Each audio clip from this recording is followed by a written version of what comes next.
मल्लिकार्जुन खड़गे जी, केसी वेणुगोपाल जी,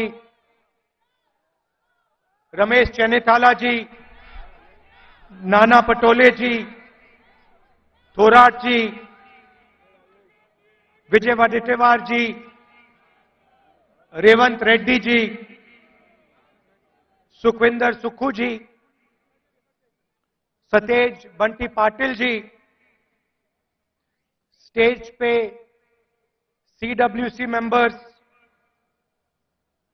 सीनियर नेता, हमारे प्यारे कार्यकर्ता, भाइयों और बहनों, महाराष्ट्र के युवा प्रेस के हमारे मित्रों, आप सबका यहां बहुत बहुत स्वागत, नमस्कार। अंबेडकर जी की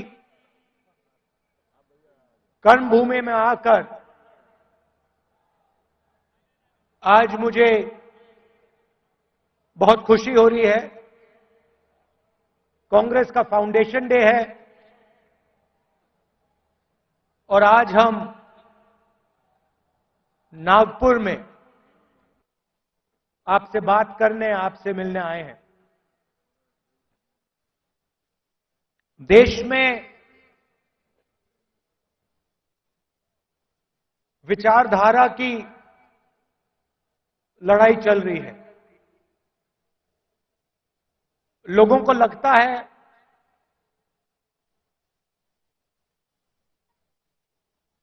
कि राजनीतिक लड़ाई है, सत्ता की लड़ाई है। वो है,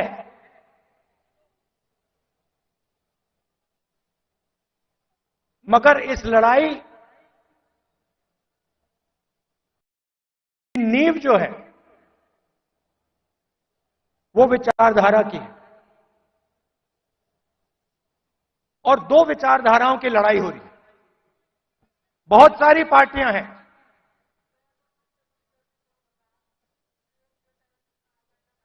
एनडीए में है, इंडिया अलायंस में है,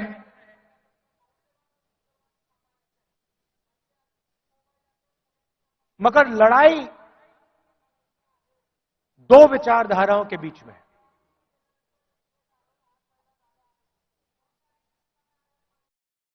कुछ दिन पहले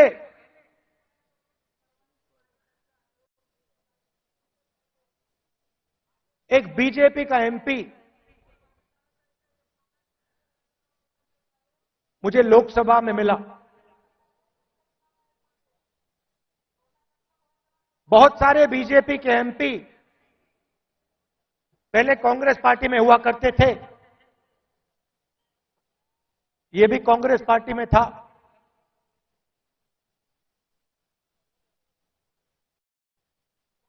छुप के मिला मुझसे, मुझे दूर से देखा, छुप के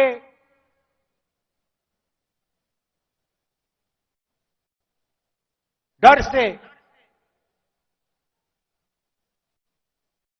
कहता है, राहुल जी आपसे बात करनी है।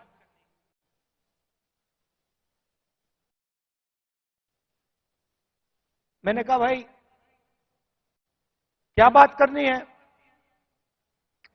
तुम तो बीजेपी में हो।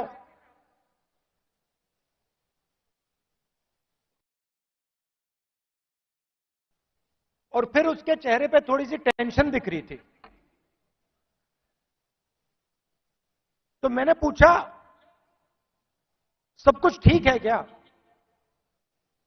मैंने सोचा शायद घर में कोई बीमार हो, कोई दुर्घटना हो गई हो। मैंने पूछा सब कुछ ठीक है? कहता है नहीं।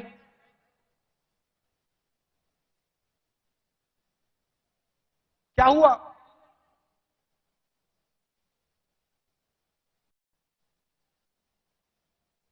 राहुल जी बीजेपी में रहकर सहा नहीं जाता।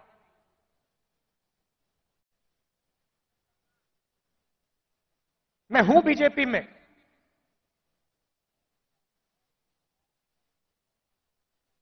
मगर दिल मेरा कांग्रेस में है।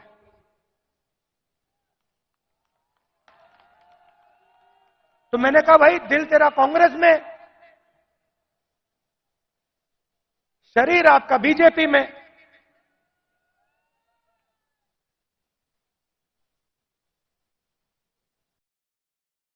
मतलब दिल शरीर को कांग्रेस में लाने से डर रहा है, यही हो सकता है।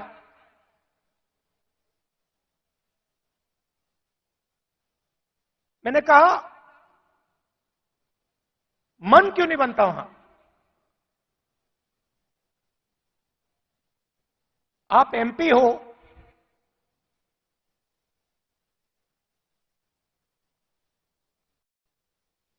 आप मुझे हिंट दे रहे हो,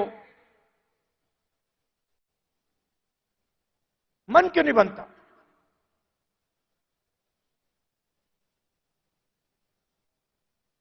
कहता है राहुल जी, बीजेपी में गुलामी चलती है। जो ऊपर कहा जाता है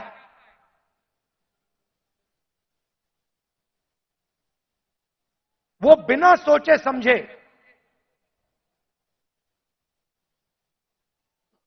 करना पड़ता है। हमारी कोई सुनता नहीं है। ऊपर से ऑर्डर आता है, मतलब जैसे पहले राजा ऑर्डर देते थे,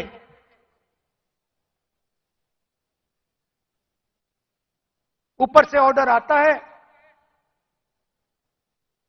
और उसका पालन करना पड़ता है, अच्छा लगे ना लगे, चॉइस नहीं होती। आपको याद होगा हमारे जो पीसीसी प्रेसिडेंट हैं पटोले जी, ये हैं, इन्होंने प्रधानमंत्री से एक सवाल पूछ लिया था। एक सवाल पूछा था किसानों के बारे में। क्या सवाल था? जीएसटी जो आपने लगाया तो उसमें किसानों का क्या हिस्सा रहेगा? हाँ, तो सिर्फ एक सवाल पूछा। सवाल था जीएसटी जो आपने लगाया उसमें किसानों का क्या हिस्सा होगा। मोदी जी को सवाल अच्छा नहीं लगा, पटोले जी आउट हो गए।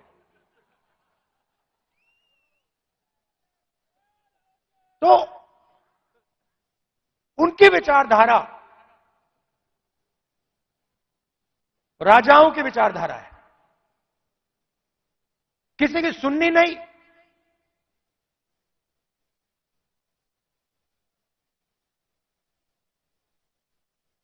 ऑर्डर ऊपर से आएगा,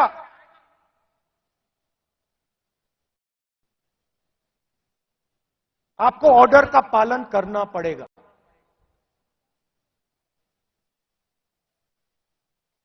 कांग्रेस पार्टी में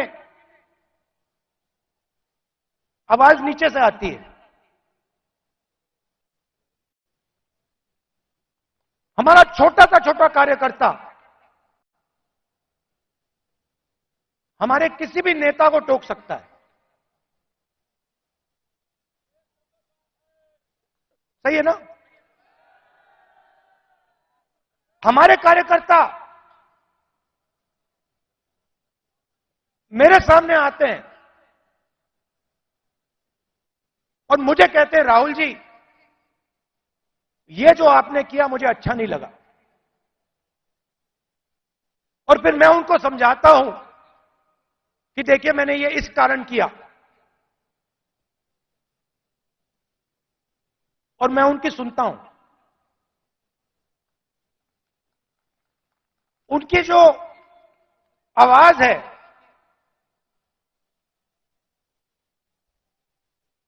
उसका आदर करता हूं, उसका रिस्पेक्ट करता हूं।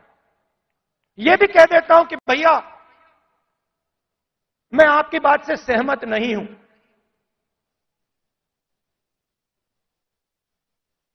मगर उसकी आवाज सुनता हूं।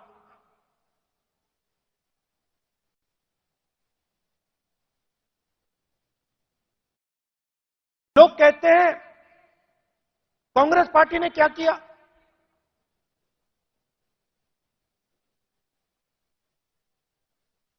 आजादी से पहले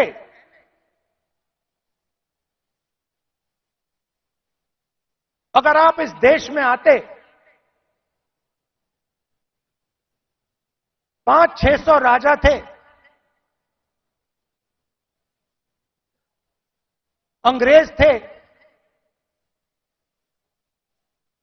राजाओं का गन सलूट होता था,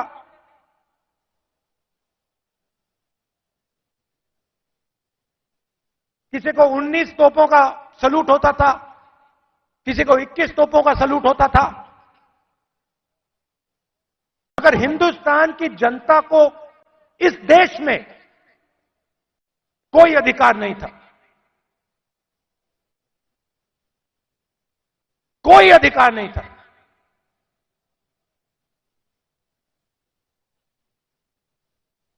गरीब व्यक्ति की जमीन अगर राजा को अच्छी लगी, 1 सेकंड में उसको ले जा सकता था। ये सारे के सारे अधिकार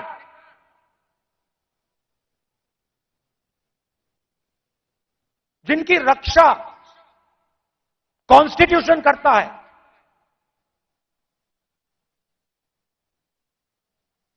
जो अंबेडकर जी ने, गांधी जी ने, नेहरू जी ने खून पसीना देके बनाया, ये कांग्रेस पार्टी ने दिया है। और आरएसएस के लोग, बीजेपी के लोग इसके खिलाफ थे। आज झंडे के सामने खड़े हो जाते हैं, सलूट मारते हैं। सालों के लिए इन्होंने तिरंगे को सलूट नहीं मारा था। तो सारे के सारे अधिकार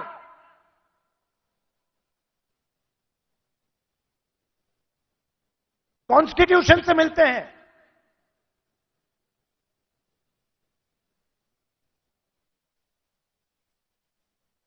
और राजा जो भी करना चाहता था करता था,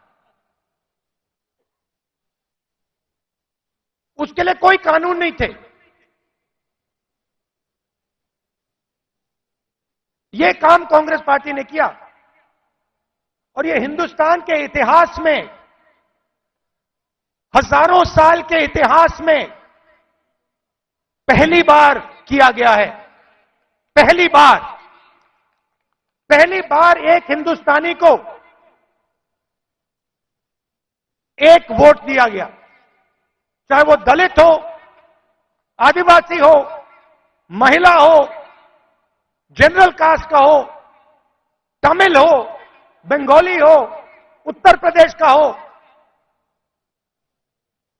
हिंदुस्तान के हर नागरिक को कॉन्स्टिट्यूशन एक वोट देता है।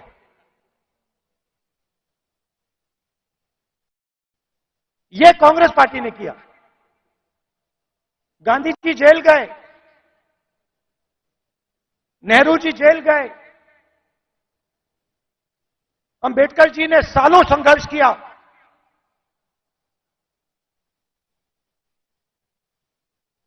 यह कांग्रेस पार्टी ने, अंबेडकर जी ने, सबने मिलकर दिया है। हमारी विचारधारा कहती है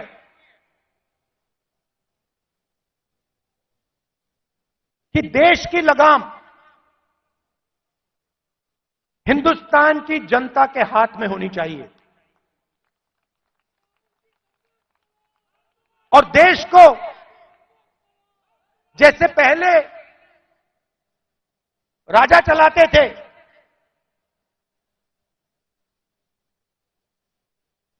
वैसे नहीं चलाया जाना चाहिए। हम जनशक्ति की बात करते हैं, लोक शक्ति की बात करते हैं। आप हमारे सारे के सारे कानून देखिए। आजादी की लड़ाई देश की जनता ने लड़ी थी, राजा महाराजाओं ने नहीं लड़ी थी। उनकी पार्टनरशिप थी अंग्रेजों के साथ। लोग भूल जाते हैं। लोग सोचते हैं कि आजादी की लड़ाई सिर्फ अंग्रेजों के खिलाफ थी। नहीं, अंग्रेजों की लड़ाई अंग्रेजों के खिलाफ थी और राजा महाराजाओं के भी खिलाफ थी। यह सच्चाई है। पार्टनरशिप थी। राजाओं महाराजाओं की अंग्रेजों की पार्टनरशिप थी। उसके खिलाफ कांग्रेस पार्टी लड़ी थी। किसके लिए लड़ी थी? गरीब जनता के लिए लड़ी थी। अगर आप यहां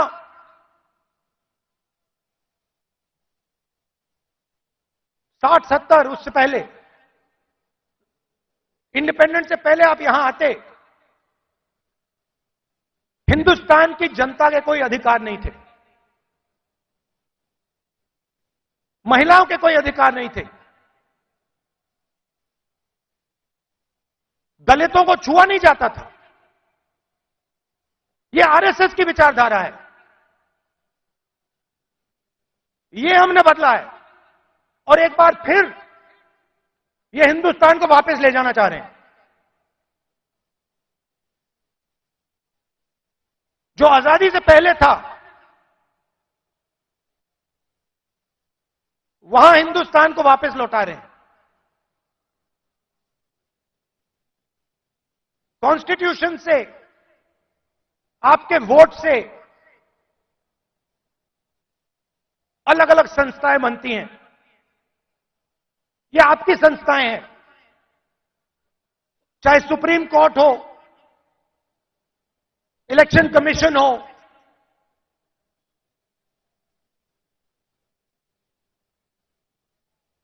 ये आपकी संस्थाएं हैं।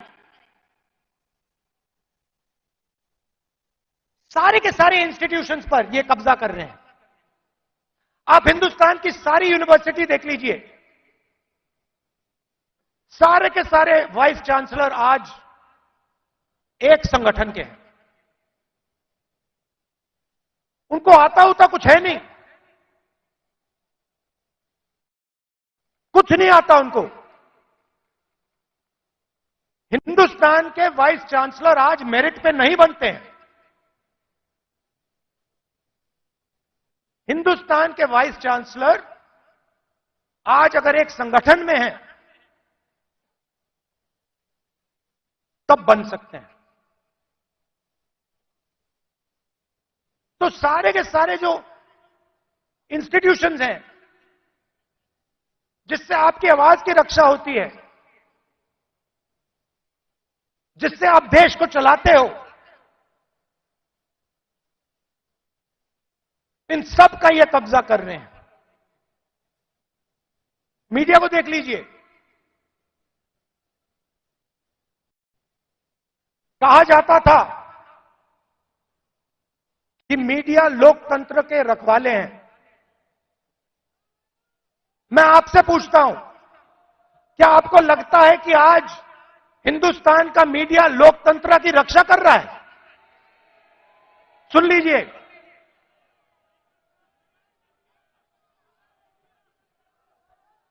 आप इनसे पूछिए, ये आपको बताएंगे कि हमारे दिल में जो है हम नहीं बोल सकते। इनके दिल में क्या है? इनके दिल में वो है जो हिंदुस्तान की जनता के दिल में है, वो नहीं बोल सकते।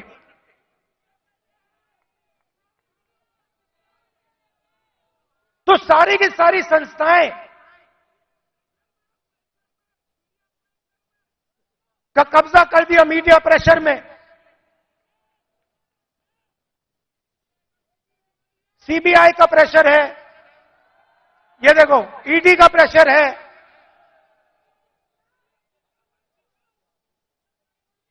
तो लड़ाई इस बात की है, हम देश की जनता को देश की शक्ति देना चाहते हैं। देश की जनता को देश की शक्ति हम पकड़ाना चाहते हैं। लोग कहते हैं कि कांग्रेस पार्टी ने सफेद क्रांति की। हमने सफेद क्रांति में मदद की, मगर सफेद क्रांति को आनंद के महिलाओं ने शुरू की। सफेद क्रांति हिंदुस्तान की नारी शक्ति ने की। हरी क्रांति देश के किसानों ने की। किसानों की शक्ति ने हरी क्रांति की। आईटी रेवोल्यूशन देश के युवाओं ने किया। कांग्रेस पार्टी ने मदद की, कांग्रेस पार्टी ने विजन दिया, मगर आईटी रेवोल्यूशन हमारे युवाओं ने किया।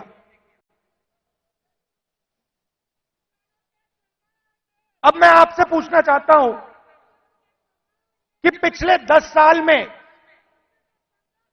नरेंद्र मोदी जी ने कितने लोगों को रोजगार दिया है? 40 साल से सबसे ज्यादा बेरोजगारी आज है, और हिंदुस्तान की युवाओं की जो शक्ति है, करोड़ों युवाओं की जो शक्ति है, वो जाया हो रही है।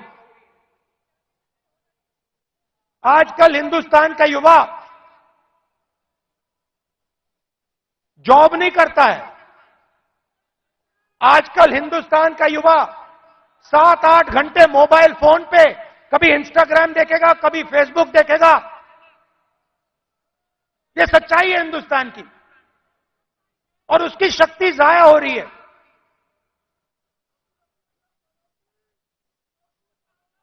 एक तरफ किसानों पर आक्रमण, युवाओं पर आक्रमण, और दूसरी तरफ हिंदुस्तान के 2-3 अरबपतियों को देश का पूरा धन दिया जा रहा है। यह सच्चाई है। भाइयों और बहनों सुनिए, कुछ दिन पहले मेरे पास कुछ युवा आए, मुझे कहते हैं राहुल जी, अग्निवीर योजना से पहले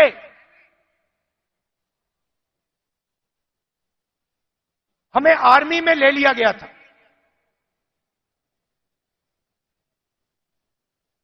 1,50,000 युवाओं को हिंदुस्तान की सेना ने और एयरफोर्स ने एक्सेप्ट कर लिया था। उन्होंने फिजिकल टेस्ट पास कर दिया और एक्सेप्टेंस उनको मिल गई। 1,50,000 युवा।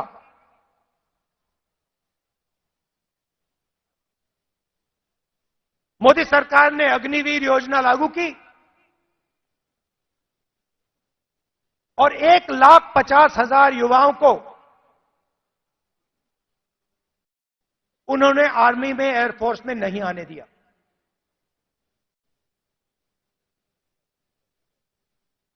देश प्रेम की भावना थी।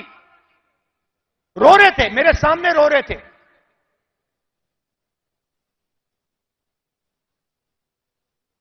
आंसू आ रहे थे, कह रहे थे सरकार ने हमारी जिंदगी बर्बाद कर दी है, जिंदगी खत्म कर दी, हमारा मजाक उड़ाया जाता है। गांव में हमें झूठे सैनिक कहा जाता है। इतनी भी इज्जत नहीं रखी। उनको अग्निवीर योजना में भी नहीं आने दिया।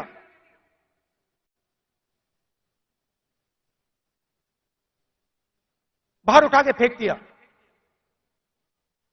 फिर कहते हैं हम देशभक्त हैं।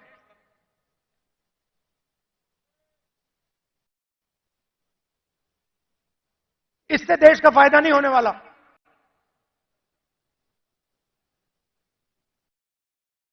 और पूरा का पूरा फायदा, देश का धन चुने हुए लोगों के हाथ में जाता है। मैंने पार्लियामेंट में सवाल पूछा, बीजेपी के लोगों से पूछा, हिंदुस्तान को 90 लोग चलाते हैं, आईएएस के अफसर हैं, पूरे बजट को बांटते हैं। मैंने पार्लियामेंट में पूछा कि इनमें से ओबीसी कितने हैं, दलित कितने हैं, आदिवासी कितने हैं। बीजेपी के लोग चुप हो गए। ओबीसी की कम से कम 50% आबादी है, दलितों की 15% आबादी है, आदिवासियों की तकरीबन 12% आबादी है।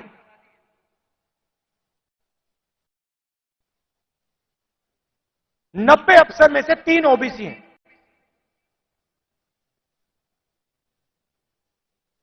कैसी ओबीसी सरकार चल रही है? उनको कोने में बैठा देते हैं, छोटे छोटे डिपार्टमेंट पकड़ा देते हैं,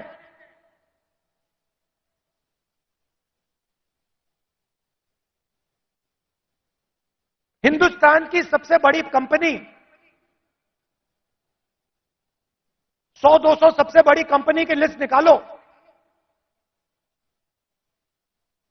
मुझे दिखा दो इनमें कौन सा ओबीसी है, कौन सा दलित है, कौन सा आदिवासी है। स्टेट की ब्यूरोक्रेसी में दिखा दो।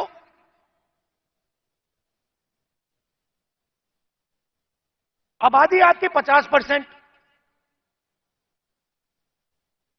दलितों की 15%, आदिवासियों की 12%।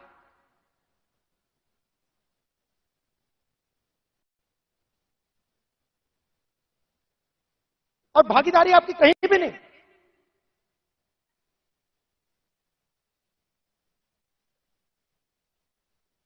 टॉप कंपनीज के नाम निकालो और मुझे दिखा दो इन कंपनियों में ओबीसी कहां बैठा हुआ है, दलित कहां बैठा है, आदिवासी कहां बैठा है।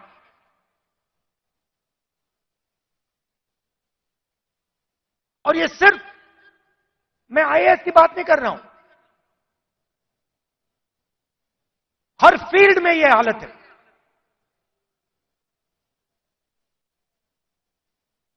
तो मैंने सवाल पूछा, मैंने कहा देखिए जाति जनगणना होनी चाहिए, देश को पता लगना चाहिए कि इस देश में ओबीसी कितने हैं।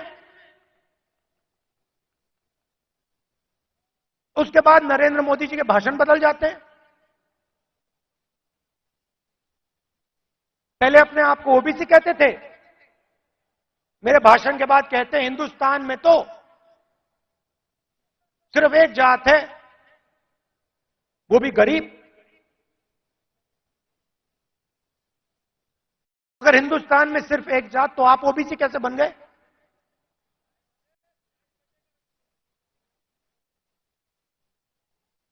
तो हमने निर्णय ले रखा है, जैसे ही हमारी सरकार आएगी, दिल्ली में आएगी, हम जाति जनगणना आपके लिए करके दिखा देंगे।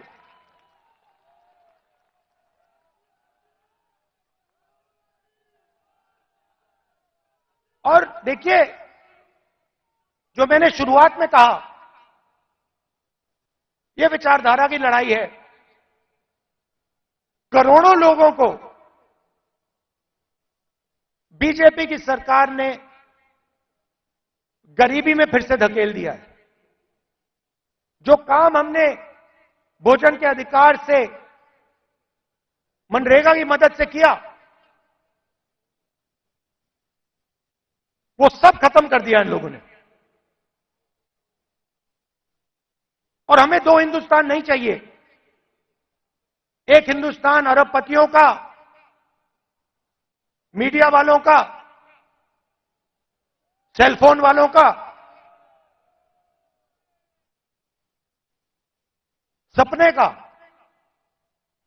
उसमें कोई सच्चाई नहीं है।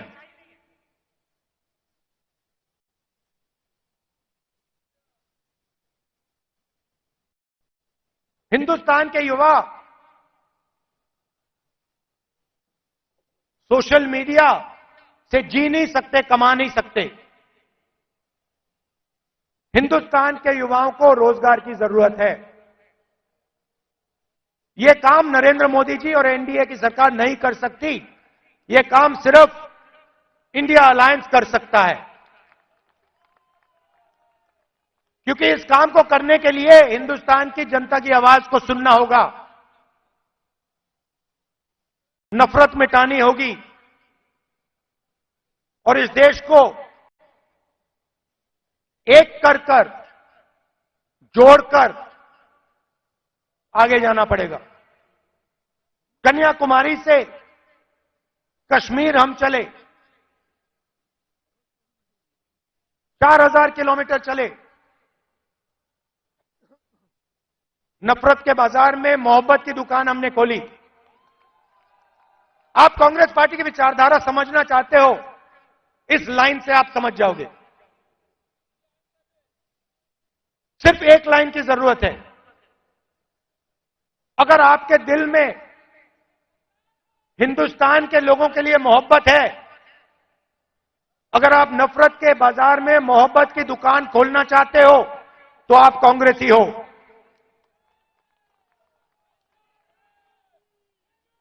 मैं कांग्रेस पार्टी के कार्यकर्ताओं से आखिरी बात बोलना चाहता हूं। देखिए, ये जो पार्टी है, और महाराष्ट्र के कार्यकर्ताओं से खासतौर से बोलना चाहता हूं, क्योंकि आप स्पेशल हो। मैं महाराष्ट्र में चला, मैं जब भारत जोड़ो यात्रा में चल रहा था, जैसे ही मैं महाराष्ट्र के अंदर आया, मैंने सोचा कि देखो, ये कांग्रेस की जमीन है, ये कांग्रेसियों की जमीन है। इस जमीन में लोगों को कांग्रेस की विचारधारा बिना समझाए समझ आ जाती है। और अगर हमारी लड़ाई शुरू हुई तो महाराष्ट्र से हुई थी, इसलिए हम यहां नागपुर में आए हैं आपसे बात करने। तो आप बब्बर शेर हो, आपको किसी से नहीं डरना। आप नहीं डरते हो, आप बब्बर शेर हो,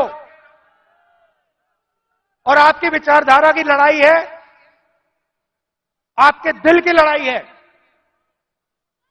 और आप और हम मिलकर, आप और हम मिलकर महाराष्ट्र में और पूरे हिंदुस्तान में चुनाव जीतने जा रहे हैं।